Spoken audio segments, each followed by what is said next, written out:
यानी G20 के जो देश हैं वो G20 की जितनी जीडीपी है, जैसे अगर G20 के जितने देश हैं उनकी जीडीपी को हम 100 मान लें तो जीडीपी के देशों का यह लक्ष्य है।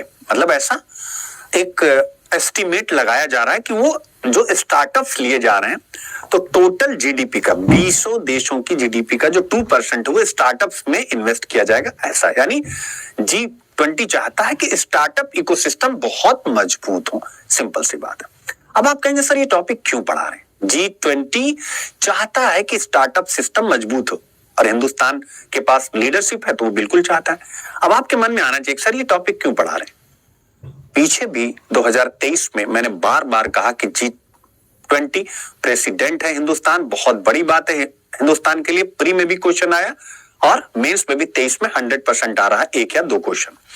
अब G20 का जो स्टार्टअप्स की बात है तो ये मैं इसीलिए करा रहा हूं क्योंकि 23 में आप देखोगे तो प्रीलिम्स में आपसे क्वेश्चन पूछा है। क्या क्वेश्चन पूछा है? Consider the following statement about G20। मेरे प्यारे बच्चों क्या कह रहा है? G20 के बारे में निम्नलिखित कथनों पर विचार कीजिए। तो पहला जो स्टेटमेंट था ये आप लोगों को मैं करा चुका हूं, आप लोग और भी कर चुके हैं कि G20 ग्रुप के बारे में भाई ये है क्या। ठीक है, ये है क्या? तो चलो ये तो हो गया ट्रेडिशनल यानी फैक्ट। ये है क्या? तो ये तो आपका फैक्ट हो गया। दूसरा देखिए उसने लगाया कि डिजिटल पब्लिक इंफ्रास्ट्रक्चर जैसे डिजी लॉकर हो गया आपका is one of India G20 priorities.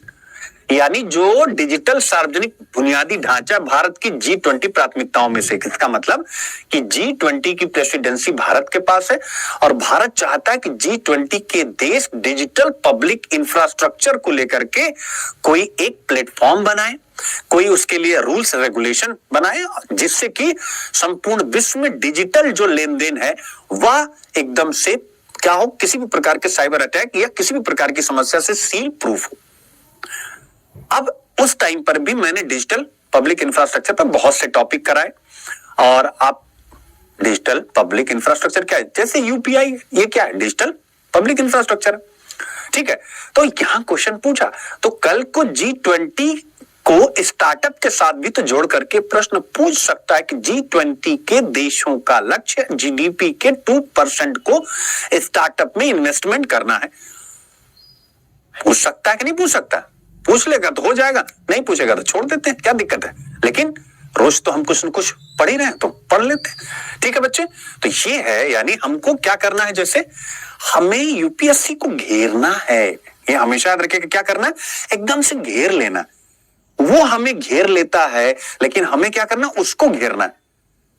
कितने भी टफ प्रश्न आए हुए इस साल, बच्चे 10,000 बच्चे प्री क्वालिफाई करेंगे कि नहीं? चलिए मुझे बताइए। हो सकता है आपके मन में हो कि कुछ लोगों की किस्मत अच्छी होती तुक्के से। अरे तुक्के से कितने, 1,000, 1,200, 1,500 तुक्के से, बाकी 8,500 तो पढ़ के ही क्वालिफाई करेंगे ना। आपको 4 लाख 5 लाख लोग सब बैठते हैं एग्जाम में, 4,90,000 तो फेल हैं। 10,000 में ही तो आपको हर साल आना है, इसलिए ये हर साल होगा। यूपीएससी बच्चे बहुत, आप लोगों को क्या लगता है हम लोग के टाइम पे जो जो समस्याएं हुई है ना, पता चला आखिरी अटेम्प्ट है सीसेट आ गया, पता चला, समझ, इतनी समस्याएं बच्चों ने झेली है और आप सोच नहीं सकते। इसलिए ये हमेशा बना रहेगा। सिस्टम को हम एकदम से 360 डिग्री बदल नहीं सकते, इसी सिस्टम में हमें काम करना है। हम इस सिस्टम में जो कुछ भी फ्लॉज हैं, क्योंकि आप कब तक लड़ सकते हैं लेकिन आप अपने आप को बदल करके एग्जाम क्वालिफाई कर सकते हैं। तो जो भी कमियां हैं, क्या आज की कमियां हैं? मैं आप लोगों को कितनी बार बता चुका हूं, अगर एथिक्स की पूरी यूनिट निकाली जाए, एथिक्स के सिलेबस पर ही नाम गलत लिखा हुआ, एथिक्स, इंटीग्रिटी, एप्टीट्यूड। सोचिए जीएस का नाम है ना, और हिंदी में क्या लिखा हुआ, नीति शास्त्र, सत्यनिष्ठा, अभिरुचि। मेरे प्यारे बच्चों अगर आप जाके देखिए, एप्टीट्यूड का मतलब हिंदी में अभिक्षमता है और एप्टीट्यूड का साइकोलॉजी में कॉन्सेप्ट अलग है, अभिरुचि का बिल्कुल अलग है। समझ गए? अभिरुचि का संबंध इंटरेस्ट से है, एप्टीट्यूड का आपके फ्यूचर की एबिलिटी के आकलन से, कि आप फ्यूचर में आज की आपकी एबिलिटी को देख करके फ्यूचर में आपकी एबिलिटी कैसे होगी, इसके बारे में हम एप्टीट्यूड में सीखते हैं। 12th क्लास की साइकोलॉजी की, मनोविज्ञान की एनसीईआरटी आप उठाइए, आप लोगों के पास होगी, उसमें दिया गया है ये कॉन्सेप्ट। ठीक है, तो कहने का मेरा मतलब है कि हम क्या कर सकते हैं।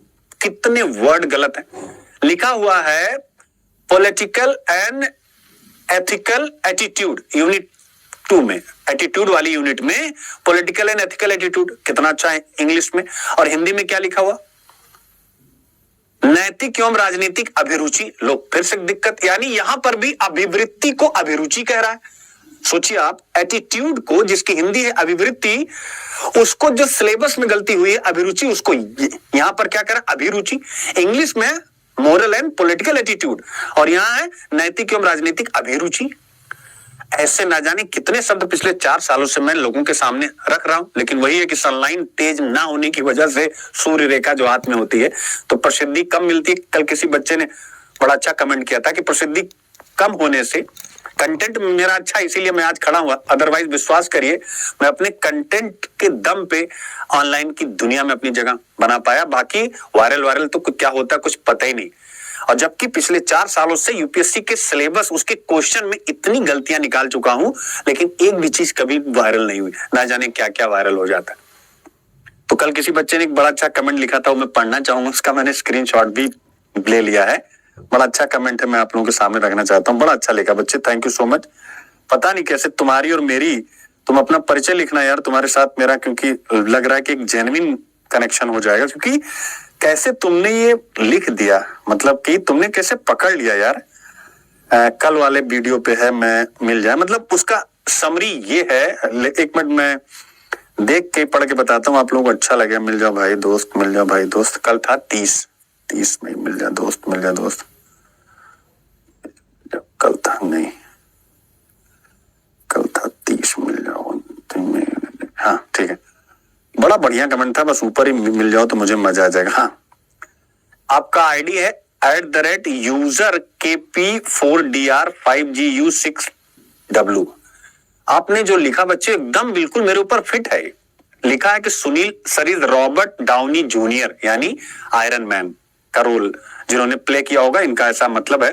अब Robert Downey junior of UPSC, everyone hate him but can't ignore his invention. कि जैसे आयरन मैन से भी सब नफरत करते थे, बट उसके इनोवेशन को, इन्वेंशंस को कोई नकार नहीं सकता था। इस बच्चे ने लिखा है कि सर आप ऐसे हैं, तो बिल्कुल सही बात है। मुझे जितना नेगेटिविटी का सामना करना पड़ता है, ट्रस्ट करिए मैं कभी बताऊंगा खुल करके क्या क्या नहीं, इधर उधर हर जगह। लेकिन फिर भी ये कंटेंट है कि मैं आप लोगों के बीच में हूं और आप लोगों की मोहब्बत पा रहा हूं। तो ग्रैंड सैल्यूट है आप सबके प्यार को, जो मुझे बिल्कुल बिना किसी मतलब बाधा के लगातार भर भर के मिला है। बट जो मैं कहना चाहता हूं ये कि पिछले 4 सालों से प्रतिदिन किसी न किसी क्वेश्चन में, सिलेबस में आपको बताता रहता हूं ये कमियां, ये गलतियां, ये कमियां, ये गलतियां। लेकिन जब वो सारी बातें यूपीएससी तक नहीं पहुंची, आप कितनी भी कमी निकालेंगे कुछ नहीं पहुंचने वाला। इसलिए एंजॉय करिए। जो बीत गई सो बात गई, जो बीत गई सो बात गई। अब आगे की लड़ाई आपके हाथ में है, उस हाथ आई हुई लड़ाई को जीतिए, 24 को जीतिए। चलो कोई बात नहीं, उसने इस बार हाउ मेनी ये वर्ड यूज किया, बहुत से लोग इसके कारण से कंफ्यूज हो गए। अगली बार यही पैटर्न रहेगा, निकालेंगे। मुख्य परीक्षा में आपके साथ खड़ा हूं, ध्यान रखिएगा। तो ये सारी बातें बच्चे जी